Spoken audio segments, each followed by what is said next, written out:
Hello and welcome to the Dinosaw for week 51, another 7 curious interesting things I saw last week. So let's crack on. The first one is TikTok and virtual kitchens. So what they're doing here is they're teaming up with restaurants in the US, so you probably don't need to know who the restaurants are because it doesn't matter. But what they're doing is they're allowing you to get food that you've probably seen on TikTok delivered to you, all branded under the TikTok name. So the way this works is you probably are watching TikTok and you see a really cool influencer showing you a latest trend in food, and you think I'd like that, and it then says this is available. You can go to TikTok Kitchen and then order them. It will be that your order will be placed locally at a local restaurant. You don't need to know who because it doesn't really matter, but it arrives in a TikTok branded thing and you can try the cool stuff you've just seen on TikTok. So these virtual restaurants or virtual restaurant brands are not particularly new. There are entire companies that will create them for you. So if you're a local restaurant, you can create 5 or 6 virtual menus almost with different brands associated with them, that if people find the Peking duck versus the Szechuan Palace a more attractive name, it's all coming from the same restaurant. So it's quite interesting how you're seeing these giant virtual brands actually starting to make a quite an interesting real circle going on in real world. So this is putting obviously business towards local restaurants and local delivery drivers. There you go. And obviously it's going to carry on. There is no shortage of trends and fads in the food industry, so good move. This is Nike buying up RTFKT, which, as all the cool kids know, is actually pronounced Artifact. So what do Artifact do and why were they bought? Well, Artifact make virtual fashion items. Now, these fashion items are included in or on your virtual avatar, for instance, or they can be used in certain apps where those are available.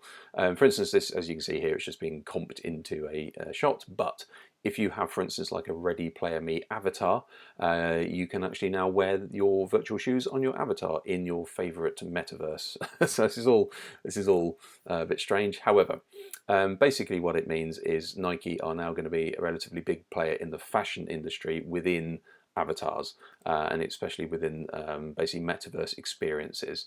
Some people are not quite sure what to make of this because obviously the decentralized metaverse is trying to get away from big corporations who can sort of own things and big brands, and this is exactly what's going on here.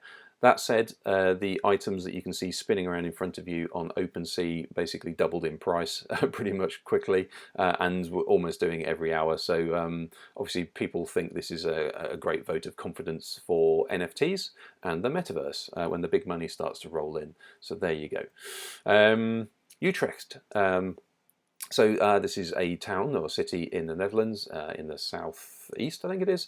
So they are bidding to become the first city really to use what's called the ISO 15118 protocol, which is about bi-directional charging systems. Now, all that's a lot of words, but what does it basically mean? It means that using car batteries to store solar energy during the day, and then in the evening when the sun has gone down or when there's clouds in the sky and you need that energy back, you basically take it back out of the cars.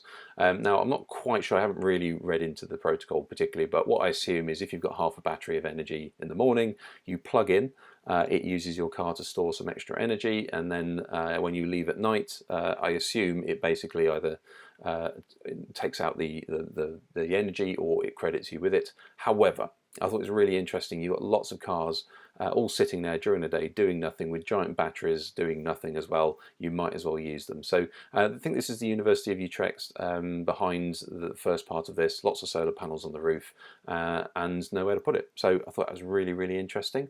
I think I read a stat a couple of years ago that 1/3 of the space of all US cities, or the average US cities, is actually given to cars not doing anything. So sitting there in the street not doing anything. So I approve. Portal, so this is Meta Portal, not Facebook Portal, obviously. They have added a virtual relay service, which, if you didn't know, is a service if you are hard of hearing or you're maybe registered deaf, for instance. It will add a sign language translator to your call. So using, say, international sign language, for instance, something like that. So if you are speaking with people who are hard of hearing or hearing family members who can't sign, what you can essentially do is you can just bring somebody into your call who will do the translation for you. So I think that is super neat. So these sorts of things are being more and more thought about, and these connections, basically the VRS has been around for years and is a service that is generally available in other platforms, but it's now just been added to Portal. So more of that please, which is really neat like that. More virtual NFT stuff, but this one's quite an interesting one as well, which is, this is Ocean Outdoor, who are, I guess, well, actually probably worldwide, but one of the UK's kind of high-spec feature screen providers of billboards. So they own, for instance, if you've been to Westfield, either one of the Westfields in London, for instance, Piccadilly Circus, giant ones like that, as well as places in Birmingham and Manchester and all sorts of places. They own the big digital screens. So they've teamed up with Admix, who are allowing you to essentially have a recreation of those screens. And as you can see here on the left-hand side, there is an extra large billboard, which is a 4 dials recreation. And as you can see on the right-hand side, that is actually 4 dials in Westfield and Stratford. So there's a one-to-one, there's a couple of these billboards. So you can buy the billboard as a virtual item and you can put it in a virtual experience like Somnium, for instance. Now what I thought was quite interesting is 2 parts. That's kind of neat anyway, I guess. The pros and cons of advertising being in the metaverse notwithstanding, I thought the interesting thing here is you can not only place them within there, but also it's synced with the real world adverts. So I'm assuming whatever goes on in Stratford City and Westfield in the real version happens in the metaverse as well. But also you get to keep, by the sound of it, it's a little bit thin on details, but it actually sounds like you become the media owner. So therefore you get a cut of the adverts that people see. Now that then makes a whole interesting chain of events happen. Like, well, how do you know who's seeing them? Are they relevant to the people locally? If it's a local shop, for instance, and you're watching in the metaverse and you're in South America, it's got no relevance whatsoever. How do you know whether people have seen it? So how do you know what the footfall is? So it's a really interesting, it's a great start, but it opens more questions that I've got answers for. If you want to do it, they are available on OpenSpace, OpenSea. Go and have a check out of those. Talking about lacking details, so this is a report on a website that basically fesses up like they have got 0 details about this, but somebody said something and it sounds interesting. So that's why I'm reporting it. Because we'll probably find out in a couple of weeks at CES, which is in January, beginning of January in 2022. Now what they've said is somebody at BMW said that they are unveiling a new feature which is color changing paint.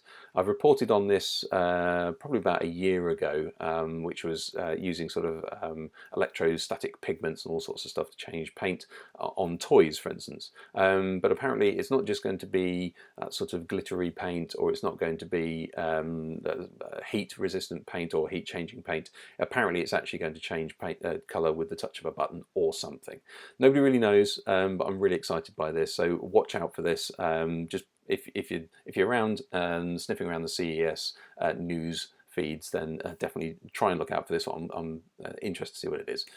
And finally, it's starting to happen. Now, this is not the first time this has happened, but this is kind of the dope of the week. This is the palm face of the week. So this is somebody called Max who had one of these what's called Bored Ape Yacht Club. Now these are one of 1,000 ape images of various different varieties, but they're one of the first, and they're hugely expensive. So the one that you can see in front of you is probably worth about $300,000.